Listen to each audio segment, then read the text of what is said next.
मेरे भाई, जब एक लड़की को आपको छोड़ना होता है ना, तब वो आपको कभी भी डायरेक्टली नहीं छोड़ती।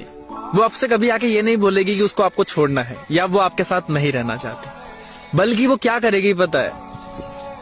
वो आपके साथ रहेगी तो सही, आपको ये भी बोलेगी वो आपसे बहुत ज्यादा प्यार करती है और आपके बिना नहीं जी सकती। मगर वो आपको टाइम भी नहीं देगी और आपको, भाई, जैसा रास्ते का कुत्ता देखा है ना आपने, कुछ लोग उनको कैसे ट्रीट करते हैं, देखा होगा, लात मार देते हैं, पत्थर मार देते हैं।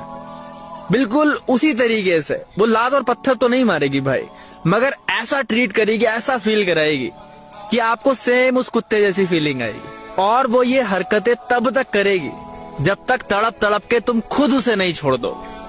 ये बात जरा कड़वी है, मगर यही सच है, याद रखना मेरी बात।